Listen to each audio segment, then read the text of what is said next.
नमस्कार दोस्तों, स्वागत है आप सभी का आपके अपने YouTube channel GK track journey पर। दोस्तों, आई होप आप सभी अच्छे होंगे और अपनी तैयारी में लगे होंगे। दोस्तों, आज की इस क्लास में हम फिजिक्स के मोस्ट इंपोर्टेंट रिपीटेड टॉपिक को देखेंगे, जो कि आगामी वन दरोगा भर्ती परीक्षा हेतु बहुत महत्वपूर्ण है। तो चलिए शुरू करते हैं आज की इस क्लास को क्वेश्चन नंबर 1 से। क्वेश्चन नंबर 1 है हमारा, विच of the following quantities is a scalar. निम्नलिखित में से कौन सी भौतिक राशि एक स्केलर यानी अदिश राशि है। ऑप्शन ए है वेग, एक्सेलरेशन यानी त्वरण, डिस्प्लेसमेंट यानी विस्थापन, वर्क यानी कार्य। तो इसका सही आंसर हो जाएगा हमारा ऑप्शन डी, वर्क। आइए इसके बारे में जान लेते हैं। Work has magnitude only, no direction, it is a scalar. कार्य केवल परिमाण होता है, दिशा नहीं होती है, इसलिए यह अदिश राशि है। फॉर एग्जाम्पल, एक बैग को ऊपर उठाने में कार्य होता है, चाहे उसे पूर्व में उठाओ या पश्चिम में, दिशा कार्य को प्रभावित नहीं करती है।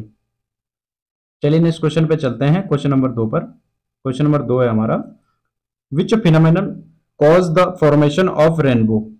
इंद्रधनुष बनाने की प्रक्रिया किस भौतिक घटना के कारण होती है। रिफ्लेक्शन यानी परावर्तन, रिफ्रैक्शन यानी अपवर्तन, डिस्पर्शन यानी विवर्तन, डिफ्रैक्शन यानी विवर्तन। तो इसका जो सही आंसर हो जाएगा हमारा ऑप्शन सी, डिस्पर्शन। आइए इसकी व्याख्या देख लेते हैं। Dispersion splits white sunlight into its components colors when passing through raindrops. विवर्तन का कारण सूर्य का श्वेत प्रकाश वर्ष की बूंदों से गुजरते समय रंगों में बट जाता है। For example, after rain sunlight passes through suspended raindrops and forms in a rainbow in the sky. बारिश के बाद सूर्य का प्रकाश पानी की बूंदों में से गुजरकर इंद्रधनुष बनाता है। चलिए नेक्स्ट क्वेश्चन पे चलते हैं, question number 3। Which part of the human eye regulates the amount of light entering it. मानव आंख का कौन सा भाग उसमें प्रवेश करने वाले प्रकाश की मात्रा को नियंत्रित करता है। रेटिना, कॉर्निया, इरिस यानी आइरिस, लेंस। तो इसका सही आंसर हो जाएगा हमारा आइरिस। आइए इसकी व्याख्या देख लेते हैं। The iris adjust the size of pupil to control light energy, light entry. Iris पुतले के आकार को समायोजित करता है, जिससे प्रकाश का प्रवेश नियंत्रित होता है। For example, in bright sunlight the iris contract the pupil to reduce light. तेज धूप में आइरिस पुतले को संकुचित कर देता है, जिससे अधिक रोशनी आंख में ना जाए। क्वेश्चन नंबर 4 है हमारा, what is the function of fuse in electric circuit. विद्युत परिपथ में फ्यूज का क्या कार्य होता है। To increase voltage, to store charge, to prevent over current, to supply energy. तो इसका सही आंसर हो जाएगा हमारा टू प्रिवेंट ओवर करंट। अधिक धारा से सुरक्षा के लिए जो है फ्यूज लगाए जाते हैं। आइए इसकी व्याख्या देख लेते हैं। A fuse melts and breaks the circuit if excessive current flows, protecting devices. Fuse अधिक धारा बहने पर पिघलकर परिपथ को तोड़ देता है, जिससे उपकरण सुरक्षित रहते हैं।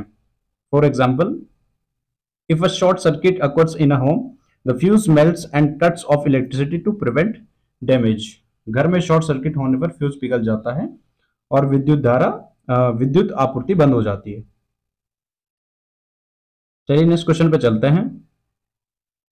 Echo is hear due to which phenomenon. प्रतिध्वनि किस भौतिक घटना के कारण सुनाई देती है। डिफ्रेक्शन, रिफ्रैक्शन, रिफ्लेक्शन या पोलराइजेशन, जिसे हम ध्रुवण कहते हैं। तो इसका सही आंसर हो जाएगा हमारा रिफ्लेक्शन यानी परावर्तन। आइए इसकी व्याख्या देख लेते हैं। Echo is produce when sound reflects back from surface and return to the ear. प्रतिध्वनि तब होती है जब ध्वनि किसी सतह से टकराकर लौटती है और कान तक पहुंचती है। आइए इसके एग्जाम्पल देख लेते हैं। Shouting in large empty hall और mountains often creates an echo. खाली हॉल या पहाड़ों में चिल्लाने पर प्रतिध्वनि सुनाई देती है। नेक्स्ट क्वेश्चन है हमारा, what happens when conductor carries current in magnetic fields. जब एक चालक में धारा प्रभावित होती है और वह एक चुंबकीय क्षेत्र से गुजरता है तो क्या होता है।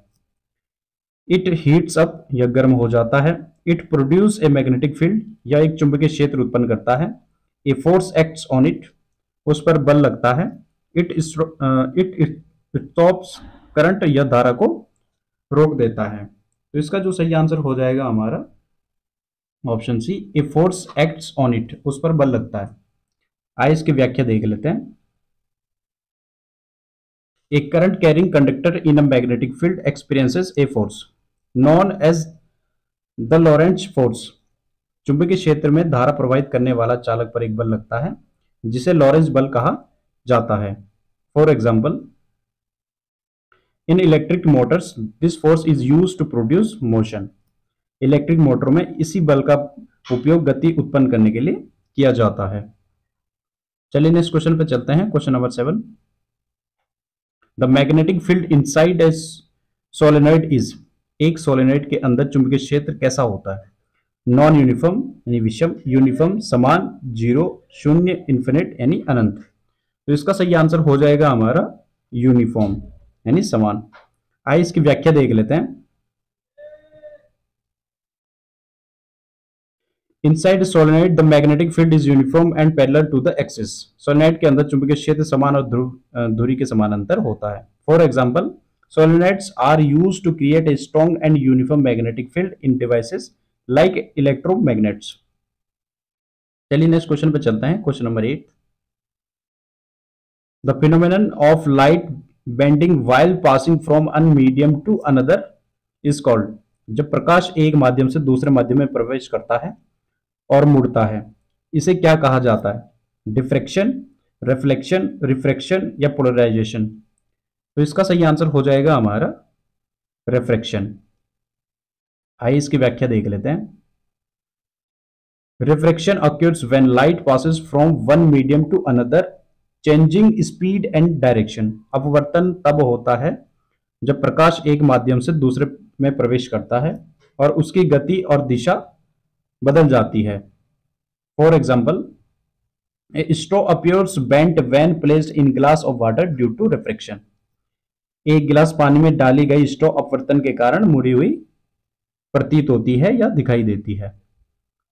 चलिए नेक्स्ट क्वेश्चन पे चलते हैं। Question number 9, the energy of an electromagnetic waves depends on.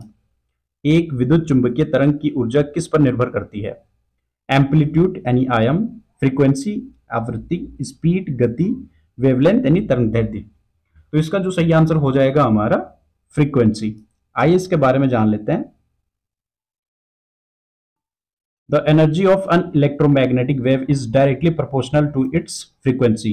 विद्युत चुंबकीय तरंग की ऊर्जा उसकी आवृत्ति के समानुपाती होती है। For example, higher frequency waves like gamma rays have higher energy than lower frequency waves like radio waves. चलिए नेक्स्ट क्वेश्चन पे चलते हैं। Question number 10, which of the following devices works on the principle of electromagnetic induction. निम्नलिखित में से कौन सा उपकरण विद्युत चुंबकीय प्रेरण के सिद्धांत पर काम करता है? Electric fan, electric bulb, transformer या कैपेसिटर। तो इसका सही आंसर हो जाएगा हमारा ट्रांसफार्मर। आइए इसकी व्याख्या देख लेते हैं। A transformer works on the principle of electromagnetic induction changing voltage levels. एक ट्रांसफार्मर विद्युत चुंबकीय प्रेरण के सिद्धांत पर काम करता है और वोल्टेज स्तर को बदलता है। For example, power lines use transformer to setup और setup down voltage for efficient transmission. Power लाइनों में ट्रांसफर का उपयोग वोल्टेज को बढ़ाने या घटाने के लिए किया जाता है ताकि ऊर्जा को प्रभावी रूप से संचारित किया जा सके। चलिए नेक्स्ट क्वेश्चन पे चलते हैं। Question number 11, what is the minimum energy required to remove an electron from the surface of metal. धातु की सतह से एक इलेक्ट्रॉन को निकालने के लिए न्यूनतम ऊर्जा क्या होती है? आयनन ऊर्जा, वर्क फंक्शन यानी कार्य, काइनेटिक एनर्जी गतिज ऊर्जा, पोटेंशियल एनर्जी यानी संवेग ऊर्जा। तो इसका सही आंसर हो जाएगा हमारा वर्क फंक्शन यानी कार्यांक। आइए इसकी व्याख्या देख लेते हैं। The work function is the minimum energy required to remove an electron from a metal surface. कार्यांक वह न्यूनतम ऊर्जा है जो धातु की सतह से एक इलेक्ट्रॉन निकालने के लिए चाहिए होती है। For example, In the photoelectric effect, electrons are emitted when light of sufficient energy hits a metal surface. Photo electric प्रभाव में जब पर्याप्त ऊर्जा वाली रोशनी धातु की सतह पर पड़ती है तो इलेक्ट्रॉन उत्सर्जित होते हैं। नेक्स्ट है the force acting on charge particle moving on a magnetic fields depends on. एक चुंबकीय क्षेत्र में गतिमान आवेशित कण पर लगने वाला बल किस पर निर्भर करता है? Charge of the particle, speed of the particle, angle between velocity and magnetic field, all the above. तो इसका जो सही आंसर हो जाएगा हमारा ऑल ऑफ द अबव हो जाएगा। आइए इसकी व्याख्या देख लेते हैं।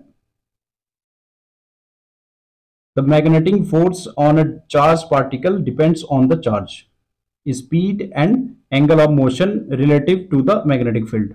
चुंबकीय बल आवेश, गति और चुंबकीय क्षेत्र के सापेक्ष गति के कोण पर निर्भर करती है। For example, in a cyclotron particle are accelerated using magnetic field where the force depends on the factor। एक साइक्लोट्रॉन में कणों के चुंबकीय क्षेत्रों के उपयोग से त्वरित किया जाता है जहां बल इन कारकों पर निर्भर करता है। चलिए नेक्स्ट क्वेश्चन पे चलते हैं। Question number 13, which fundamental force is responsible for the structure of the nucleus. नाभिक की संरचना के लिए कौन सा मौलिक बल उत्तरदायी है? Gravitational force, electromagnetic force, strong nuclear force, weak nuclear force. तो इसका जो सही आंसर हो जाएगा हमारा स्ट्रॉन्ग न्यूक्लियर फोर्स, जिसे हम प्रबल नाभिकीय बल भी कहते हैं। आइए इसकी व्याख्या देख लेते हैं। The strong nuclear force binds protons and neutrons together inside the nucleus. प्रबल नाभिकीय बल प्रोटॉन और न्यूट्रॉन के नाभिक के अंदर एक साथ बांधकर रखता है। For example, despite the repulsion between positively charged protons, the strong nuclear force keeps the nucleus stable। सभी प्रोटॉन धन आवेशित होते हैं फिर भी यह बल उन्हें एक साथ रखते हैं। चलिए नेक्स्ट क्वेश्चन पे चलते हैं। Question number 14, why are metals good conductors of electricity। धातु अच्छे विद्युत चालक क्यों होते हैं? they have free electrons, they are dense, they are reflect light, they are malleable. तो इसका जो सही आंसर हो जाएगा हमारा option A, they have free electrons. आइए इसकी व्याख्या देख लेते हैं। Free electrons in metal moves easily and carry electric current. धातु में मुक्त इलेक्ट्रॉन होते हैं जो आसानी से गति करते हैं और धारा प्रवाहित करते हैं। For example, copper wires conduct electricity efficiently due to the presence of free electrons. तांबे की तारें मुक्त इलेक्ट्रॉनों के कारण अच्छी विद्युत चालक होती है। चलिए नेक्स्ट क्वेश्चन पे चलते हैं। Question number 15, which colour of light has the highest energy. निम्न में से किस रंग का प्रकाश तरंग में सबसे अधिक ऊर्जा होती है? Red, yellow, green, violet. तो इसका जो सही आंसर हो जाएगा हमारा वॉयलेट। आइए इसकी व्याख्या देख लेते हैं। Violet light has the highest frequency and energy increases with frequency। बैंगनी रंग की आवृत्ति सबसे अधिक होती है जिससे उसमें ऊर्जा भी अधिक होती है। For example, in sunlight spectrum violet light is at one end the maximum energy and red at the other with least। सूर्य के प्रकाश में बैंगनी रंग सबसे अधिक ऊर्जा लिए होता है। चलिए नेक्स्ट क्वेश्चन पे चलते हैं। Question number 16, what is the direction of the electric field at a point near positive charge. धनात्मक आवेश के पास किसी बिंदु पर विद्युत क्षेत्र की दिशा क्या होती है? Towards the charge, away from the charge, circular या परपेंडिकुलर। तो इसका जो सही आंसर हो जाएगा हमारा अवे फ्रॉम द चार्ज, यानी आवेश से दूर। आइए इसके एक्सप्लेनेशन देख लेते हैं। The electric field due to a positive charge radiates outward। धनात्मक आवेश से उत्पन्न विद्युत क्षेत्र बाहर की ओर होता है। For example, a test charge place near positive charge experience force away from it. धनात्मक आवेश के पास एक परीक्षण आवेश पर बाहर की ओर बल लगता है। चलिए नेक्स्ट क्वेश्चन पे चलते हैं। Question number 17, what causes on object to float in water. किस कारण वस्तु पानी में तैरती है? ग्रेविटी के कारण, बायोंट फोर्स के कारण जिसे हम अपसारी बल कहते हैं, फ्रिक्शन के कारण, सरफेस टेंशन के कारण, पृष्ठ तनाव के कारण। तो जो इसका सही आंसर हो जाएगा हमारा अपसारी बल जिसे हम बायोंट फोर्स कहते हैं। आइए इसकी व्याख्या देख लेते हैं। When the upward buoyant force equals or exceed the object's weight, it floats. जब अपसारी बल वस्तु के भार के बराबर या अधिक होता है तब वस्तु तैरती है। For example, a log of wood floats while a stone sinks because the wood experiences greater buoyant force relative to its weight. लकड़ी तैरती है लेकिन पत्थर डूबता है क्योंकि लकड़ी पर अपसारी बल अधिक होता है। चलिए नेक्स्ट क्वेश्चन पे चलते हैं। Question number 18, which wave can travel through vacuum? कौन सी तरंग निर्वात में यात्रा कर सकती है? Sound wave, water wave, electromagnetic wave, mechanical wave. तो इसका जो सही आंसर हो जाएगा हमारा ऑप्शन सी, इलेक्ट्रोमैग्नेटिक वेव। ये क्वेश्चन जो है हमारा मोस्ट इंपोर्टेंट क्वेश्चन होगा। आइए इसकी व्याख्या देख लेते हैं। Electromagnetic waves do not need a medium, they can travel through vacuum. विद्युत चुंबकीय तरंगों को माध्यम की आवश्यकता नहीं होती है, ये निर्वात में भी चल सकती है। आइए इसका एग्जाम्पल देख लेते हैं।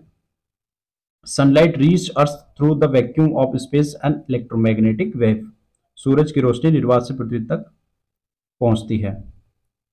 चलिए नेक्स्ट क्वेश्चन पे चलते हैं। Question number 19, which property of sound determines pitch? ध्वनि की कौन सी विशेषता उसके पिच को निर्धारित करती है? एम्पलीट्यूड, फ्रीक्वेंसी, वेवलेंथ या स्पीड? तो इसका जो सही आंसर हो जाएगा हमारा फ्रीक्वेंसी। आइए इसके एक एक्सप्लेनेशन देख लेते हैं। Higher frequency sounds have higher pitch. For example, a child's voice has higher pitch than a adult males because of higher frequency. बच्चे की आवाज में अधिक पिच होती है क्योंकि उसकी आवृत्ति अधिक होती है। चलिए नेक्स्ट क्वेश्चन पे चलते हैं। Question number 20, why does a comet's tail always point away from the sun? धूमकेतु की पूंछ हमेशा सूर्य से विपरीत दिशा में क्यों होती है? Due to gravity, due to heat, due to solar wind, due to rotation. तो इसका जो सही आंसर हो जाएगा हमारा option C, due to solar wind, सौर पवन के कारण। आइए इसका एक्सप्लेनेशन देख लेते हैं। Solar winds exerts pressure on the comet's material pushing the tail away from the sun. सौर पवन धूमकेतु के कारण कणों पर दबाव डालती है जिससे पूंछ सूर्य से दूर हो जाती है। For example, whenever a comet approaches the sun, its tail always faces away, regardless of its direction. धूमकेतु जब सूर्य के पास आता है उसकी पूंछ हमेशा सूर्य के विपरीत दिशा में होती है। नेक्स्ट क्वेश्चन है क्वेश्चन नंबर 21, विच device convert sound energy into electrical energy? कौन सा यंत्र ध्वनि ऊर्जा को विद्युत ऊर्जा में बदलता है? स्पीकर, माइक्रोफोन, एम्पलीफायर या डायोड? तो इसका जो सही आंसर हो जाएगा हमारा microphone.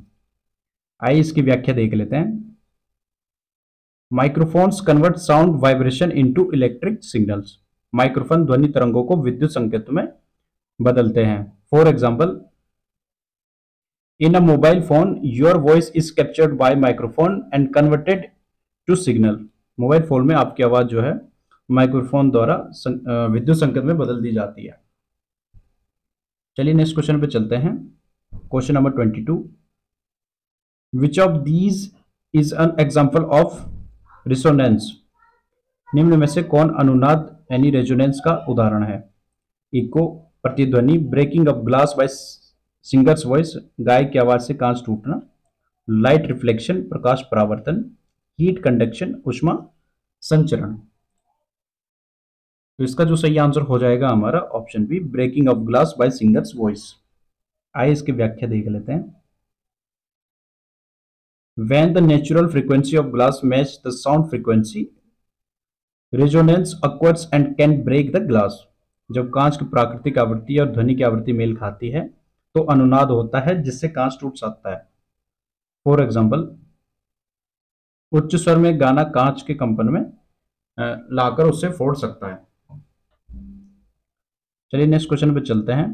Question number 23, what is the main function of ozone in the atmosphere? वायुमंडल में ओजोन की मुख्य भूमिका क्या है? Produce oxygen, cause rainfall, block ultraviolet rays, create clouds. तो इसका जो सही आंसर हो जाएगा हमारा option C, block ultraviolet rays, पराबैंगनी किरणों को रोकना। आइए इसकी व्याख्या देख लेते हैं। Ozone in the stratosphere absorb harmful ultraviolet radiation from the sun. Ozone परत सूर्य की हानिकारक पराबैंगनी किरणों को अवशोषित करती है। For example, without ozone UV rays would damage human skin and plant life. चलिए नेक्स्ट क्वेश्चन पे चलते हैं, आज के सेकंड लास्ट क्वेश्चन पे। Which unit is use to measure intensity of sound? ध्वनि की तीव्रता को मापने की इकाई क्या है? हर्ट्ज, न्यूटन, डेसिबल या वॉट? तो इसका जो सही आंसर हो जाएगा हमारा ऑप्शन सी, डेसिबल। चलिए नेक्स्ट क्वेश्चन पे चलते हैं, उससे पहले जो है इसकी व्याख्या देख लेते हैं। Sound intensity is measured in decibel, जिसे हम डीबी कहते हैं। ध्वनि की तीव्रता को डेसिबल में मापा जाता है। इसका एग्जांपल देख लेते हैं। Normal conversation around 60 dB while a jet engine is over 120 dB. सामान्य बातचीत लगभग 60 डेसिबल होती है, जबकि जेट इंजन 120 डेसिबल से अधिक हो सकता है। चलिए लास्ट क्वेश्चन पे चलते हैं, आज के question number 25। Why does a black object heat up faster than a white one? काला वस्तु सफेद वस्तु की तुलना में जल्दी गर्म क्यों होता है? It reflects heat, it emits more radiation, it absorbs more heat, it is heavier। तो इसका जो सही आंसर हो जाएगा हमारा option C, it absorb more heat. यह अधिक ऊष्मा को अवशोषित करता है। आइए इसकी व्याख्या देख लेते हैं। Black objects absorb most of the radiation falling on them, unlike white objects which reflect it. काले वस्तुएं अधिकांश विकिरण को अवशोषित करती हैं, जबकि सफेद वस्तुएं उन्हें परावर्तित कर देती हैं। फॉर एग्जाम्पल, गर्मी के काले कपड़े सफेद की तुलना में ज्यादा गर्म लगते हैं, क्योंकि वे अधिक ऊष्मा शोषित करते हैं। तो दोस्तों, यह थे आज की क्लास के 25 क्वेश्चन। क्लास में लास्ट तक बने रहने के लिए आप सभी का बहुत बहुत धन्यवाद। ऐसे ही आगामी क्लास में बने रहने के लिए आप मेरे YouTube channel GK tracks journey को जरूर सब्सक्राइब कीजिए तथा साथ में बेल आइकन को जरूर टैप कीजिए। चलिए दोस्तों, मिलते हैं नेक्स्ट क्लास में। तब तक के लिए जय हिंद।